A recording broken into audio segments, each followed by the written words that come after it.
Welcome back. It is Thursday, November 20th in the NBA. My three favorite picks are on the way. What's going on, everyone? It's Logan from Calling Our Shot, back again, filling in for Austin, but giving out winners. Yesterday, we had a great winning day. Hopefully, we can build on that. The way this video is structured, two player props and one. It's a team total today, not even a spread pick. But yesterday, we did finally cash our spread pick, which you absolutely love to see. Speaking of yesterday, let's kind of dive into a recap of yesterday. I don't have the full recap slide. Once again, it's just going to be a day-to-day recap. Austin will be back tomorrow with the full recap. 3-1, though. Plus 1.64 units added back to the bankroll. You absolutely love to see that. I mean, we can talk about some of our winners. Benedict Matherin's over. That one was sweat-free. Şengün's over as well. Kind of took a little bit of late-game magic in that one, but that one once again cashed. Mavericks plus 6.5. Hey, spread picks are in the win column. You love to see that after the brutal beat we had the day before that. Mavericks almost, they had a chance to even win that game, only lost by 2 in that one. The only loser of the day was a half unit on Ant-Man's over. If you told me you got a legacy Naz Reid game like that and Julius Randle, Anthony Edwards was not even needed. So again, just a half unit loss there. That's why we did catch our full unit plays though, which is kind of why we diversify that. So without further ado, I say we dive into today's picks. And again, the scheduling note, couple scheduling notes. Number one, Austin will be back tomorrow, barring any unforeseen circumstances, so you can rest easy. VIP plays will also be back once Austin returns, because I have no business forcing VIP plays. That's more of his thing. And then the kind of second note, if you have not watched the Thursday night football game, go ahead and do so. I love betting NFL. I'm very passionate and energetic about NFL football. So watch that video. I'll link it at the end of the video in this one. But again, best bets in that one. It does include a ladder. Now, not the type of ladder you're thinking, not the welcome to day one ladder, just an NFL rushing ladder. I'll just leave it at that. So check out that video. You definitely don't want to miss that. Now let's dive into today's picks. And again, I mentioned we have two player props and a team total. Let's start though with the full unit play.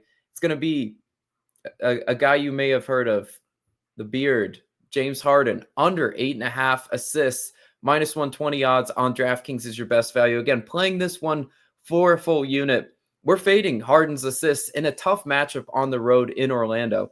Number one, his points line really high. It's looking like he's going to be a scorer rather than a facilitator tonight. 25.5 points line.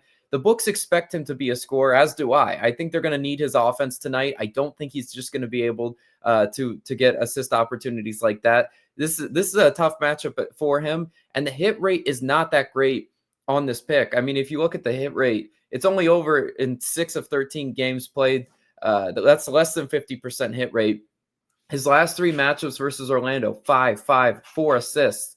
39% of Harden's assists come in the paint. If Austin was here, he would show you the graphic, but I can describe it to you. 39% of them come in the paint. Orlando's 10th in defense in that area. 28% of the assists come in the mid-range area. Orlando 9th in defense in that area. 21% of them come at the top of the arc and on the wing. Orlando 2nd in defense there. So really, I don't like this matchup for him at all for assists.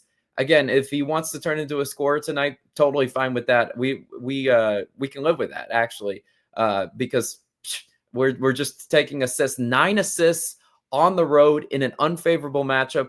I play that all day long, and the fact that we're getting minus 120 odds, definitely full unit on that. Orlando 3rd best in the NBA in assists allowed. So again, really tough defense. Hopefully Magic does shut down his teammates. He can score 30 for all I care. Let's go on to the next pick though. It's going to be an over. So let's balance out that under with an over. Now this one, just a half unit play. It's going to be Vince Williams Jr. of the Grizzlies, over 24.5 points plus rebounds plus assists, PRAs, minus 110 odds on Fanatics is your best value there. Now, we're going to only play this one at a half unit because there is some uncertainty with the Grizzlies rotation. I'll kind of touch on that. But if we knew for a fact he'd get us full complement of minutes and he would just be the star of the show, probably worth a unit. But we're only playing at a half unit. Again, we want to mitigate risk this time in the NBA, especially with injuries. I mean, I've never bet a sport where I just look day to day at the injury report and I'm just like, who the hell is even playing? So I could tell you in this game, the Grizzlies will be down Morant, who's Morant was replaced by Vince Williams Jr. Will likely be down Jaren Jackson Jr. as well, who is doubtful. So again, those are some injury concerns for the Grizzlies. First off, so like, where does the production come from? I think it has to come from Vince Williams Jr. tonight for the Grizzlies. That's why we're on his PRA line. As I mentioned, he did replace John Morant in their last game without Morant.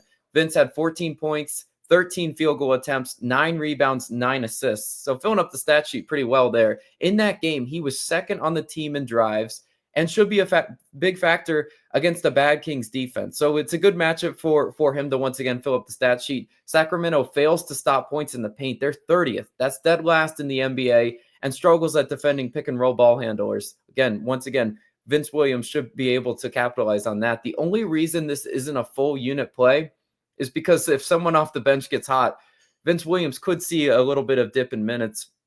We don't want that. So if you want to mitigate risk as much as you can. If you like I said, if we knew he was playing full complement of minutes, nobody would ever replace him. Maybe it's a full unit, but as 2.5-point favorites and at home, this is a great spot for him to fill up the stat sheet and get a little bit of bad taste out of my mouth. Because last time I watched the Memphis Grizzlies play basketball, we all know it looked like it was rigged. The way they collapsed in the final 2 minutes, it was unbelievable to see. But we don't care if they win or lose. Just don't get blown out. Just play a lot of minutes. And I think Vince Williams Jr. does cash that PRA line.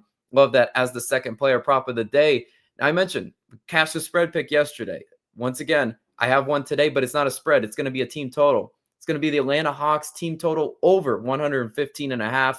Minus 110 odds on FanDuel is your best value there.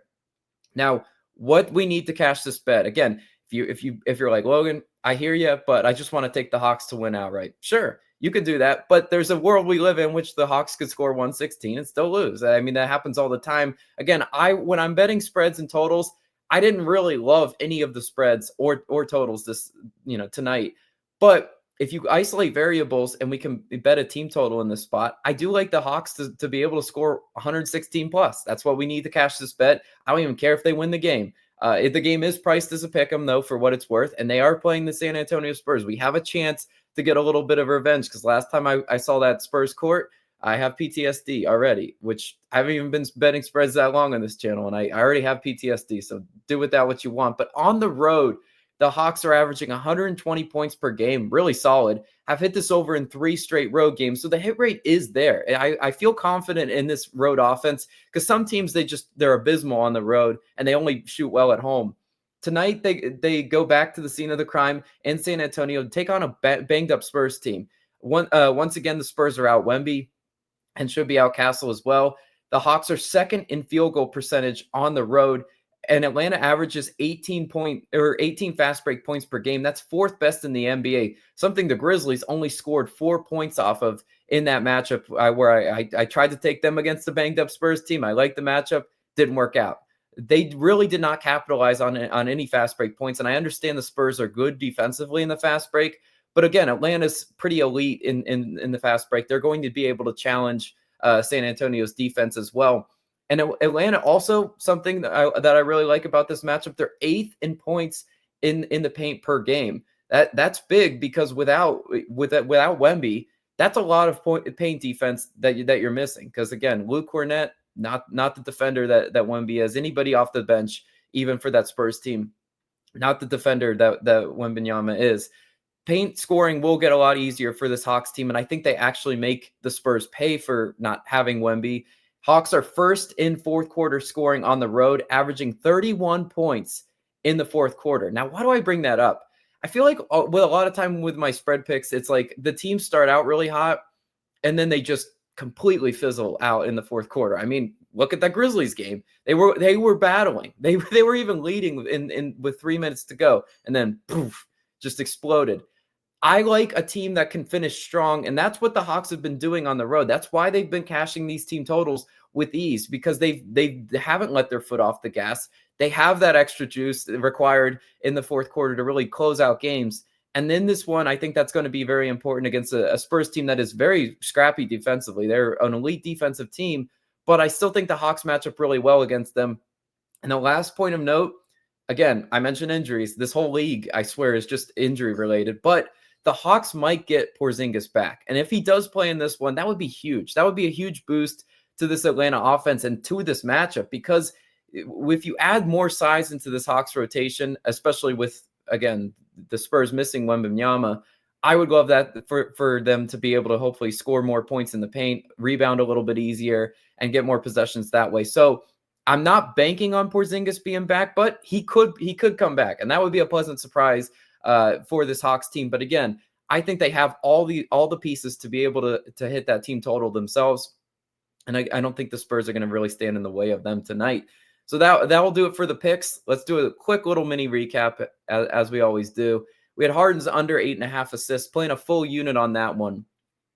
Vince Williams Jr. over 24.5 PRAs. That one's only a half unit play, only risking a half unit there. And then Atlanta's team total over 115.5. Again, only risking a half unit on that one. Two units risked today.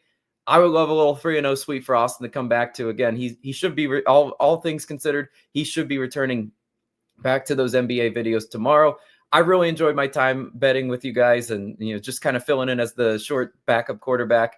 Thank you guys again for your support. You've been supporting me a lot. You've been supporting Austin as well while he's been away. So thank you guys once again. Let's have a big night tonight in the NBA. And as I mentioned, Thursday Night Football video is live. You'll see it linked somewhere on the screen around my face, but go check out that one.